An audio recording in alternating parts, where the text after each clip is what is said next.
The EU joins a growing list of countries to suspend the 737 MAX after 2 crashes. While Boeing's share price goes into a rapid descent, the pressure on US authorities to ground Boeing's best-selling aircraft is rising. And with more and more people moving to cities, it takes clever technology to make them more livable. How the smart city will shape how we live in the future. This is DW Business. I'm Gerhard Elfers. Welcome. The Federal Aviation Authority in the US finds itself increasingly isolated as it still refuses to ground the Boeing 737 MAX. Regulators in the EU have now joined their counterparts in China and other major markets in banning the plane from flying.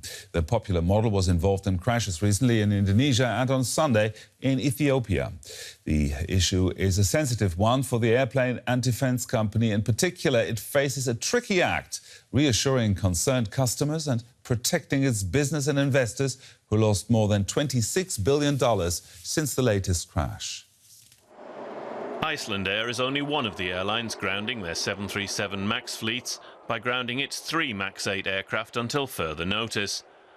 Norwegian Airlines also grounded its fleet of 18, citing European aviation authorities. Of the 374 737 MAX airplanes currently in operation around the world, some 40% have now been grounded. More than 20 airlines have grounded the plane, including Norwegian, German travel group TUI, and a number around the world have only just started building their fleets. And the EU has now added to the growing amount of airspace close to the new Boeing plane, as a global team of investigators looks for parallels with the crash in Indonesia just 5 months ago. Boeing stocks have shed billions since Monday, but analysts say ultimately they expect things to normalise. So number one, we think that the Boeing planes are safe. We think that Boeing set out a directive to pilots on how to handle the software sending the plane into a dive. There's ways to override the system. American Airlines, Southwest Airlines, and United have all said they believe the plane is safe. We expect the order book to be largely intact. US carriers say they will continue operating the planes as normal for now. But pressure is growing on authorities there to take action over the Boeing 737 MAX 8. Many airlines are citing customers frightened by Sunday's Ethiopian Airlines MAX 8 crash, which killed all 157 people on board. I'm now joined in the studio by our aviation specialist, Christoph Kober, and in Frankfurt, at Frankfurt Airport, actually, our reporter, Paul Christian Britz, is standing by. Welcome to you both. Paul, we start with you. What are you hearing there from passengers at Frankfurt Airport? Well, Europe has closed its airspace to the 737 MAX, and a lot of the passengers that I talked to are actually quite happy. That it gives them a sense of more well-being, that they know they will not be boarding this kind of plane today. Some actually went in and checked what kind of plane they're flying with, although generally the majority has a lot of trust in air travel in general, saying that airplanes are the least likely to cause any damage to them compared to other ways of travel. I also ran into a pilot who said he has complete trust in this airplane and suspects it's more of a political issue. There, people need to feel more safe, even though it might not be necessary. The impact here in Europe is not as big as it is in the US and also in the Asia-Pacific region, where a lot more of these planes are flying actually. Christoph, talking about trust, major US airlines have said that the 737 is perfectly safe. Do they have a point, or is it better to err on the side of caution? Well, seeing that two very same planes, two very same type of planes were involved in crashes just in a matter of months, I think similar crashes. Similar crashes, yeah. I think it is the sensible thing to do here, to be cautious. And I think by the growing number of regulatory bodies and airlines that are saying, well, we're going to put this thing on hold, I think that shows you that this is the overwhelming decision. The FAA, up to now is going with, well, we've done a review of the data that we have, which is not a lot, I would say. And this review has shown us that there is no systemic performance issue, as the FAA says. Hence, there is no need to ground the plane. Do we know anything more by now about the circumstances of the latest crash in Ethiopia? No, we don't. But the flight data recorder, as well as the voice recorder from the flight deck of flight ET302 have been recovered, and experts are trying to extract the data and interpret it. Now, Ethiopia's Ministry of Transport will work together with the United States authorities, where Boeing is located, to find a place to examine the data, because Ethiopia itself doesn't have the necessary equipment to do so.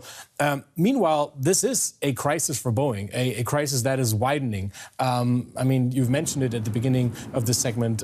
More than $26 billion of market value have been wiped off of Boeing stock amid this crisis. There's even ever more questions popping up over the 737 MAX program, which is the most important product for the company. There's about 5,000 planes on order of this very type. 5,000? Yeah, just about that. You have to see that every about 2 seconds, there is a 737 taking off or departing, taking off or landing somewhere in the world. This is the widest sold aircraft in the world. So having something wrong with this series is troublesome, and needing to get to the bottom of this is essential for Boeing. Paul, coming back to you, is Boeing a bit sore off the mark there with clarifying the technical issues? What are investors saying? Well, Boeing has responded quickly, but it hasn't responded in a way that would put trust back in the company. It's saying its technology is working fine, it is very safe, but at the same time, since the Lion Air crash in October, there is a software update that is supposed to come for this airplane, and that hasn't come, won't be available until April, and that doesn't really, spark new confidence in the company. The share price has been suffering, certainly, and may continue to do so if Boeing can't put faith back into its product. Paul, Christian Britz and Christoph Kober, to both of you, thank you very much.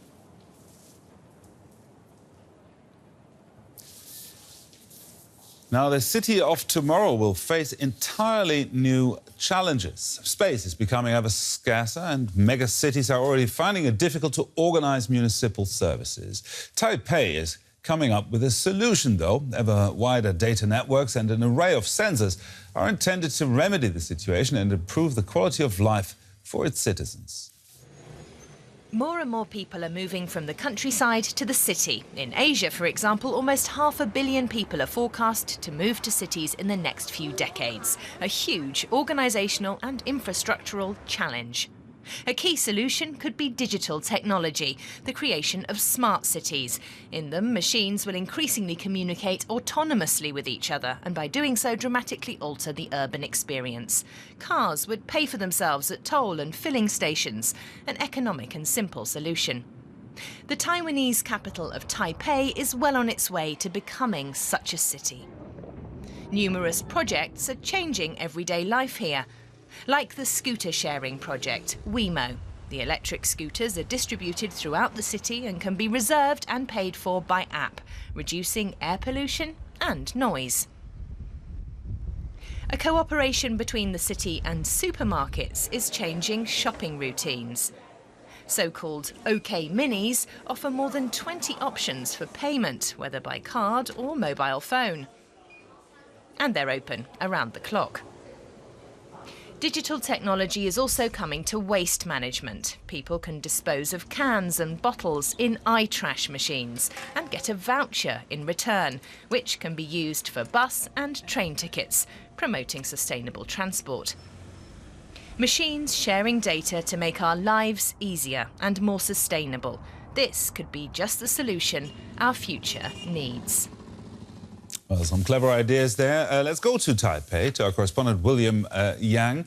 William, Smart City, is that just about what we've just seen, or does it mean more?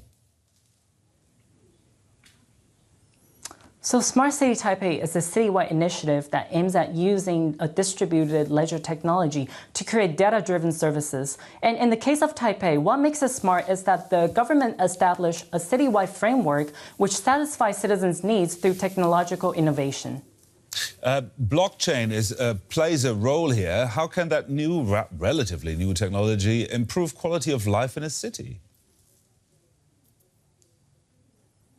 So new technologies like Tango technology makes life safer and more efficient than before. For example, Smart City Taipei's digital identification system is a new program that utilizes the German company IOTA's Tango ID technology to better safeguard citizens from identity theft and also voter fraud. But could this actually help solve administrative problems of large cities in times of increasing urbanization? So with the large volume of data that urban centers have to process each day, experts believe that smart city initiatives like that are powered by Tango technology is the answer to administrative problems because it is capable of handling large transaction volumes while offering scalable solutions. But shouldn't greater attention also be paid to data protection as personal data is increasingly used with these applications? Yeah, since the awareness about how data is being processed and used is growing around the world, it is also believed that Tango technology is the better way to ensure that personal data is not being misused. William Yang in Taipei, thank you very much. Going back to Europe, a cautious pound has edged up 0.2% against the dollar during trading in Asia, ahead of another key vote in the British Parliament. Lawmakers will later decide whether to reject leaving the EU without a deal. It follows another heavy defeat for Theresa May's proposed Brexit deal. It's been a tumultuous few days for sterling. It made big gains against the dollar and euro on Monday. Monday's news of concessions from the EU only for them to be largely wiped out by legal advice saying little had changed. Investors are now braced for today's vote on a no deal. And that's it from me and the business team here in Berlin. A lot more on our website, that is dw.com/business.